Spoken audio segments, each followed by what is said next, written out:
Merci de faciliter la tâche du Premier ministre chef de gouvernement.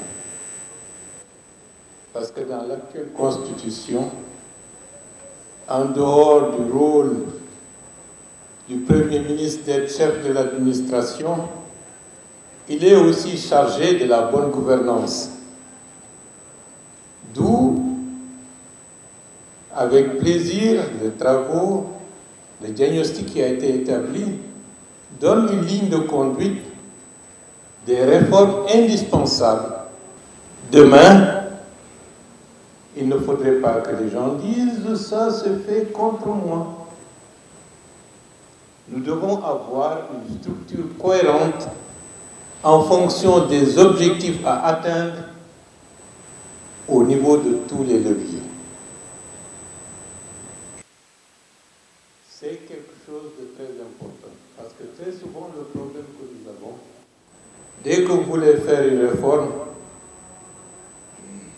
à tort ou à raison, on estime que cette réforme est dirigée contre quelqu'un. On ne dit pas que cette réforme est un projet pour le développement de la collectivité, une meilleure gouvernance, etc., etc. On ramène tout à des questions de personnes. Or, une structure administrative doit être dépersonnalisée pour avoir une capacité de réactivité de la manière la plus cohérente pour atteindre des objectifs définis. D'où la nécessité, avec ce regard externe, de nous permettre de mettre les bases des réformes les plus immédiates à mettre en œuvre. Par exemple, je ne vous cache pas, dès qu'un projet a un ancrage ministériel, alors que ça doit être un travail en synergie avec d'autres ministères, très souvent ça ne marche pas. Parce que chacun veut tirer la couverture de son côté sans se poser la question, sans reconnaître que si l'estomac doit fonctionner correctement, il faut que la dentition soit bonne, il faut que l'œsophage puisse être en mesure d'orienter les aliments, il faut que tous les organes, chacun y mette le sien pour que la digestion puisse être, j'allais dire, bonne et que ça puisse servir à nourrir le corps. Monsieur le professeur Ouedraogo, un plaisir pour moi de reconnaître que les 8 mois n'ont pas été des mois où vous avez été inactif, tout au contraire. Le diagnostic est très important. Si c'est un d'entre nous, on dira qu'il est parti pour s'attaquer à quelqu'un. Mais là, vous ne connaissez pas les différents acteurs ministériels ou qui cherchent à être chef de département, chef de ceci, chef de cela. De la manière la plus objective, l'atelier permettra sans aucun doute de valider quelque chose qui va servir à la Guinée, qui doit servir pour que les projets économiques que nous avons puissent aller dans le sens des objectifs à atteindre. L'économie d'un pays ne peut pas prospérer si cette économie n'est pas adossée à une administration publique efficace, efficiente, objective et qui a aussi la capacité de garder les mémoires et d'avoir des actions traçables, surtout dans le contexte contemporain qui veut que tout soit tracé, tout soit suivi, tout soit mesurable pour permettre d'évaluer les compétences des uns et des autres et les performances, bien entendu. Nous avons envoyé des lettres de mission à tous les départements ministériels avec des objectifs, avec des critères d'évaluation qui seront examinés à la fin de l'année. Ce n'est pas pour sanctionner, c'est pour indiquer que chaque acte que nous posons doit être mesurable, doit être disons, qu'on puisse juger de l'efficacité de l'action pour permettre de sanctionner positivement ou négativement les acteurs. Très souvent, on parle du mal des gens, mais rarement on salue les performances, les évolutions positives.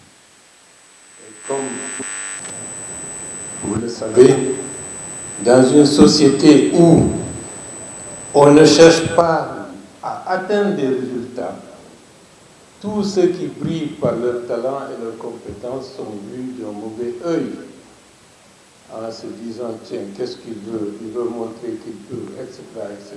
Malheureusement, cette tendance pousse les gens à se dire, pour vivre heureux, vivons cachés. Baissons la tête, adoptons un profil bas.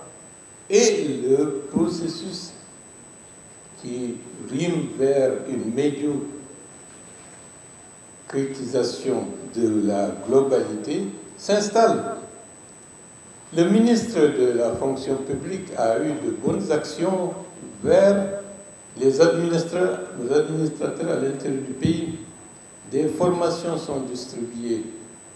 Des jeunes et des femmes pleines de talent en profitent. Mais par la suite, est-ce qu'on utilise cela? Est-ce qu'on continue d'investir sur ces personnes qui, palier par palier, acquièrent des compétences? J'en doute. C'est la nécessité que des plans de carrière doivent être mis en place. Des plans de formation doivent être suivis pour que demain, comme c'est dans d'autres pays, tiens, il y a un talent quelque part. Il est aujourd'hui à ses débuts. Mais l'objectif qu'on doit avoir, c'est de faire de ce talent, dans 10 ans, un grand haut fonctionnaire qu'on va proposer à l'international. Donc le programme qu'il doit suivre dans ses multiples activités, c'est de le préparer à assumer cela.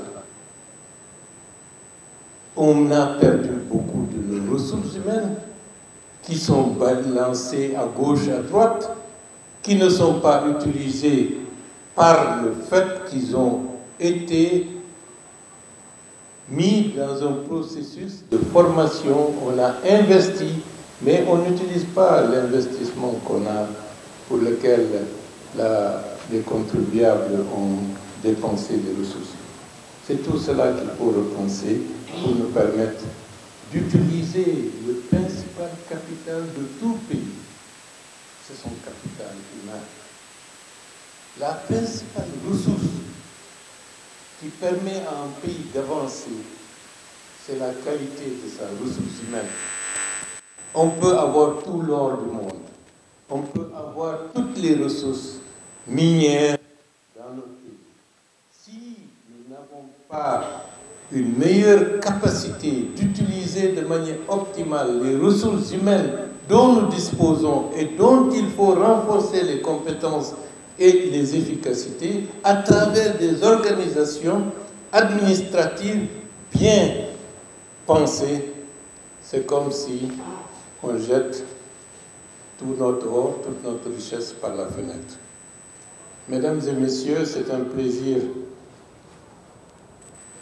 à la fin de cette période, au moment où on s'engage vers une autre période historique, d'avoir un diagnostic qui nous permet de dire, prenons ça, examinons ça avec rigueur, objectivité, même si ça fait mal aux entournures, c'est normal, pour soigner, des fois, il faut souffrir.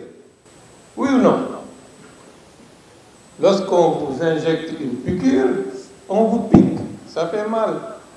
On ne peut pas soigner quoi que ce soit sans qu'au début, il y ait une dose de souffrance, de remise en cause qui remet des perspectives anciennes dans une posture où il faut que ces processus puissent être renouvelés. C'est le changement. La Guinée change. Nous devons changer. Nous devons adapter notre administration aux objectifs que nous voulons. Le président de la République était allé en Chine et il est allé dans d'autres pays comme Singapour et autres. Il a vu et il a été totalement impressionné par la capacité des sociétés de cette partie du monde dans le cadre de leur développement en tout point de vue, leur capacité d'innovation.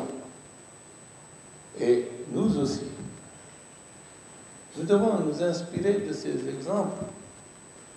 L'intelligence, elle est partout. C'est un don de Dieu que chaque être humain en a. Nos sociétés regorgent d'hommes et de femmes d'intelligence remarquable. Mais qu'est-ce qui fait la différence entre les sociétés? C'est leur capacité d'organisation. C'est leur capacité de mettre en cohérence des hommes et des femmes individuellement pleins de talent dans le cadre d'une harmonie collective pour servir des causes collectives ou des causes qui transcendent ces individualités-là. La Chine, 1975, 76, 77, c'était un pays en proie à la famine, à la déstabilisation interne.